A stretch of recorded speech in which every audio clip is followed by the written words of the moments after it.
बच्चों, आप सभी का एक बार फिर से इस वीडियो में स्वागत करती हूँ। आज हम कक्षा 5वीं की पाठ पुस्तक परिसर अध्ययन 2 पाठ दूसरा इतिहास और कालखंड की संकल्पना भाग 2 के बारे में अध्ययन करने वाले हैं। इसके पिछले वीडियो में भाग 1 में हमने देखा कालखंड का विभाजन और कालखंड रेखा क्या है।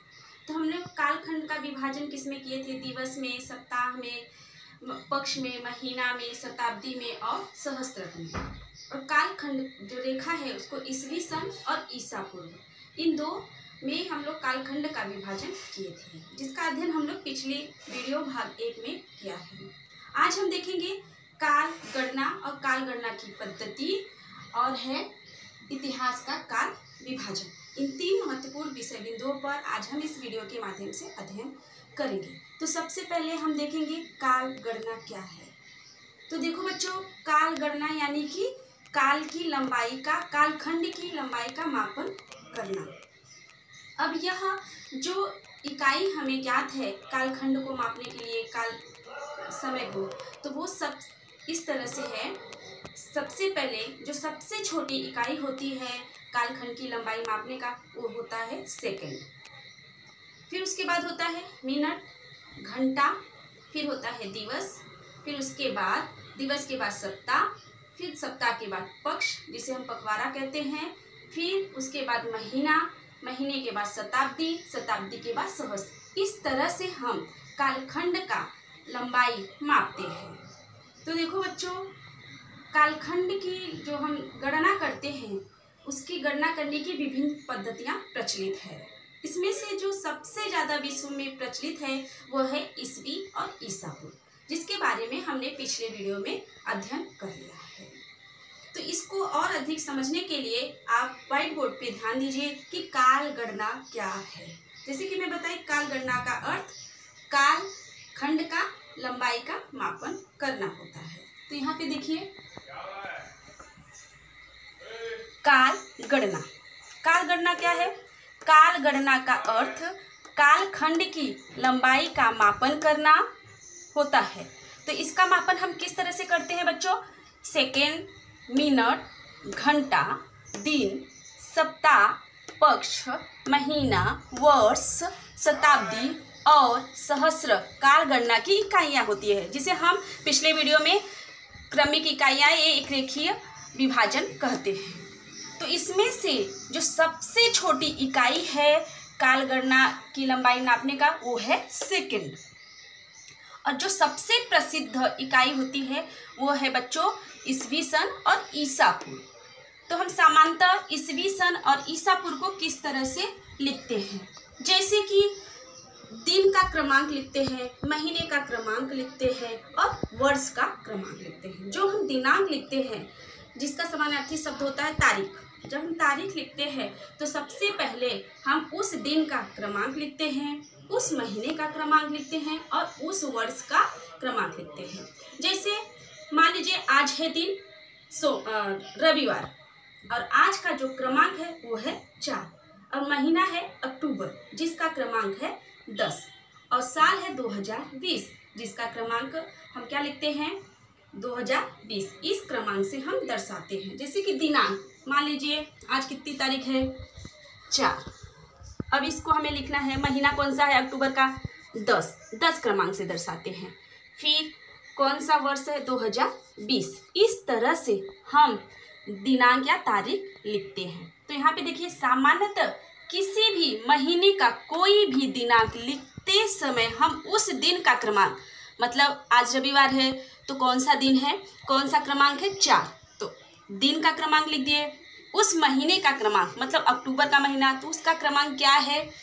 10वां क्रमांक है, तो ये लिख दिए। फिर अथवा नाम, और उस नाम भी हम अक्टूबर लिख सकते हैं, उस वर्ष का क्रमांक लिखते हैं, मतलब 2020। इस तरह से हम इकाई लिखते हैं, काल का विभाजन हम करते हैं। तो अब अगला है बच्चों कालखंड की पद्धतियाँ।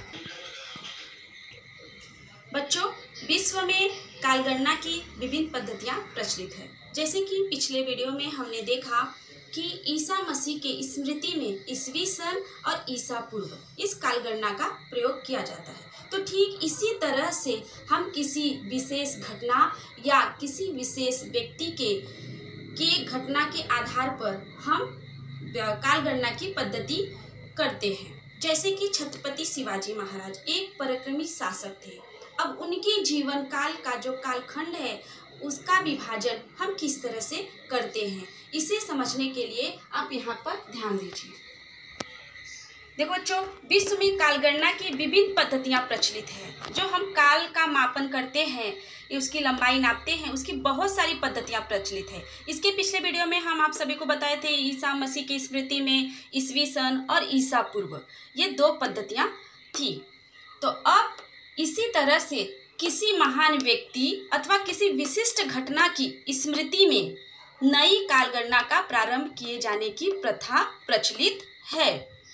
जैसे कि छत्रपति शिवाजी महाराज ने अपने राज्याभिषेक के उपलक्ष्य में ईस्वी सन 1674 में राज्याभिषेक शक का प्रारंभ हुआ। मतलब उनके राज्याभिषेक के समय ये शक, इस पद्धति का प्रारंभ किया गया है। और यहाँ पे उनके जीवन काल की घटनाओं को इस तरह से दिखाया गया है कालखंड रेखा पर। देखिए, शिवाजी महाराज का जन्म 1630 में हुआ। स्वराज्य की शपथ उन्होंने 1645 में लिया। आगरा से छूटाना शिवाजी महाराज का 1666 में। राज्याभिषेक उनका कब हुआ? 1674 में। और मृत्यु उनकी कब हुई? 1680 में। अब आप अगर ध्यान दिए होंगे तो ये जो सन लिखा गया है बच्चों, यह बढ़ते हुए क्रम में है। मतलब ये इसको हम कैसे दर्शाएंगे? 1630 ईस्वी। अगर ये घटते क्रम में होता तो हम दिखाते ईसा पूर्व की घटना होती है, लेकिन यह ईस्वी सन का है क्योंकि यह बढ़ते हुए क्रम की ओर है। तो ठीक इसी तरह से बच्चों, हमारे भारत देश में बहुत सारी कालगणना की पद्धतियाँ प्रचलित है। भारत में सालवाहन शक, विक्रम संवत जैसी पद्धतियाँ प्रचलित है। और इस्लाम धर्म के संस्थापक मोहम्मद पैगंबर ने मक्का से लेकर मदीना तक स्थलांतरण किया और उन्हीं के स्थलांतरण के समय को हिजरी इस कालगणना से किया जाता है। तो ठीक इसी तरह से भारत में फारसी जो समाज है, उन्होंने जिस काल पद्धति का प्रयोग किया था उसे हम शहंशाह इस पद्धति को कहते हैं। तो इस तरह से अलग अलग घटनाओं पे अलग अलग कालगणना की पद्धतियाँ की जाती है। तो ये क्या हुआ बच्चों? कालगणना की पद्धतियाँ। अब हम अगला देखेंगे इतिहास का काल विभाजन। इतिहास का काल विभाजन। देखो बच्चों, इतिहास भूतकाल की घटनाओं का ज्ञान कराने वाला विज्ञान है, जिसके बारे में हमने पाठ पहला इतिहास किसे कहते हैं के में अध्ययन किया था। तो जो इतिहास है वह बीता हुआ समय होता है। तो हम कह सकते हैं कि जो बीता हुआ संपूर्ण जो बीता हुआ कालखंड है वह भूतकाल का माना जाता है। और जो हमारे सौर मंडल की उत्पत्ति जब हुई लगभग 4.5 अरब वर्ष पहले, तो हम कह सकते हैं कि 4.5 अरब वर्ष पूर्व का जो कालखंड है वह बीता हुआ कालखंड माना जाता है। देखो बच्चों, जब सौर मंडल की उत्पत्ति हुई उस समय ही हम कह सकते हैं कि हमारी पृथ्वी की भी उत्पत्ति हुई, क्योंकि सौर मंडल के उत्पत्ति के साथ साथ बहुत सारे ग्रह की भी उत्पत्ति हुई। उसमें से एक ग्रह था पृथ्वी हमारा। तो हम कह सकते हैं हमारे पृथ्वी की भी उत्पत्ति लगभग 4 अरब वर्ष पहले हुआ होगा। तो इतने बड़े कालखंड का ज्ञान करना आसान नहीं होता है, इसलिए इतिहास के कालखंड को 2 भागों में विभाजित किया गया है। पहला है प्रागैतिहासिक इतिहास कालखंड और दूसरा है ऐतिहासिक कालखंड। तो देखिए, इसे और अच्छे से समझने के लिए आप यहाँ पे ध्यान दीजिए। देखो, इतिहास भूतकाल की घटनाओं का ज्ञान कराने वाला विज्ञान है। इसके बारे में हमने पाठ 1 में पढ़ा है। और इतिहास के कालखंड को हमारे सौरमंडल की उत्पत्ति के कालखंड अर्थात लगभग 4.5 अरब वर्ष के पहले भी देखा जा सकता है। मतलब जब हमारे सौरमंडल की उत्पत्ति नहीं हुई थी उसके पहले 4.5 अरब वर्ष के पहले भी देखा जाता है। तो इस इतने विशाल कालखंड को समझाना आसान नहीं होता है। तो अध्ययन की सुविधा की दृष्टि से हम इतिहास का विभाजन 2 चरणों में किया गया है। जब सौरमंडल की उत्पत्ति हुई बच्चों, उसी समय बहुत सारे ग्रह का भी निर्माण हुआ। उसमें से एक हमारा ग्रह पृथ्वी है जिस पे हम रहते हैं। तो हम कह सकते हैं कि हमारे पृथ्वी का भी उत्पत्ति कब हुआ था? लगभग 4.5 अरब वर्ष पहले ही हुआ होगा। तो इतने बड़े कालखंड को समझना आसान नहीं होता है, इसलिए इतिहास के कालखंड का विभाजन 2 चरणों में किया गया है। किस किस में किया गया है? इतिहास का काल विभाजन किसमें किया है? प्रागैतिहासिक कालखंड और ऐतिहासिक कालखंड। प्रागैतिहासिक कालखंड किसे कहते हैं? जिस कालखंड के इतिहास को लिखने के लिए, देखो बच्चों, प्रागैतिहासिक कालखंड वह होता है जिस कालखंड के इतिहास को लिखने के लिए कोई लिखित प्रमाण उपलब्ध नहीं होता है, उसे हम प्रागैतिहासिक कालखंड कहते हैं। प्राग का अर्थ होता है पूर्व, मतलब पहले का।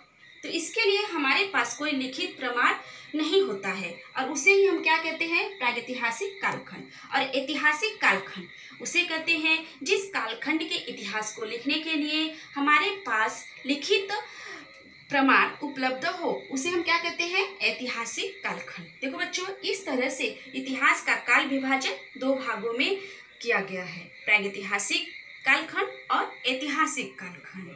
प्रागैतिहासिक कालखंड किसे कहते हैं? जिस कालखंड के इतिहास को लिखने के लिए कोई भी लिखित प्रमाण नहीं होता है, जैसे रामायण है, ग्रंथ है, पांडुलिपि है, ऐसे लिखित साधन नहीं है हमारे पास। और इसमें ऐतिहासिक कालखंड को लिखने के लिए हमारे पास बहुत सारे लिखित प्रमाण उपलब्ध है। तो इस तरह से हमें अपने इतिहास के अध्ययन की सुविधा की दृष्टि से इतिहास का काल विभाजन 2 कालखंडों में किया गया है, प्रागैतिहासिक और ऐतिहासिक कालखंड। तो देखो बच्चों, हमने आज की कक्षा में क्या पढ़ा है? कालगणना की पद्धति और इतिहास का काल विभाजन कैसे करते हैं। तो हमने कालगणना में कालखंड की लंबाई को कैसे नापते हैं वह देखा। सेकंड में, मिनट में, घंटे में, दिन में, सप्ताह में, पक्ष में, महीना में, वर्ष में, शताब्दी में और सहस्त्र में। इस तरह से हम क्रमिक रूप से कालगणना करते हैं। और हम देखें कि विशिष्ट जो कोई भी महान व्यक्ति होते हैं, जैसे छत्रपति शिवाजी महाराज हैं, उनकी स्मृति में कालगणना का प्रारंभ होता है। कौन से? कुछ नई पद्धतियां का, जैसे कि शालिवाहन शक है, विक्रम संवत है। ऐसे कालगणनाएं की जो पद्धतियां होती है वह बनाई जाती हैं किसी विशेष घटना के आधार पर, किसी महान शासक या पराक्रमी शासक के आधार पर। इसके बारे में हमने अध्ययन किया। इतिहास का काल विभाजन हम अपने अध्ययन की सुविधा की दृष्टि से 2 चरणों में करते हैं, प्रागैतिहासिक कालखंड और ऐतिहासिक कालखंड। इसके बारे में हमने इस वीडियो में अध्ययन किया। देखो बच्चों, आप सभी को यह अपने EVS 2 की नोटबुक में लिखना है। क्या लिखना है? कालगणना किसे कहते हैं, तो आपको ये 3 पॉइंट लिखना है। कालगणना की पद्धतियाँ क्या है, तो आपको ये 3 पॉइंट लिखना है। इतिहास का काल विभाजन किसे कहते हैं, तो आपको ये लिखना है। लिख करके इसका फोटो शुक्रवार और शनिवार को अपने ग्रुप में भेजना है। अगले वीडियो में नए विषय के साथ हम फिर मिलेंगे। धन्यवाद।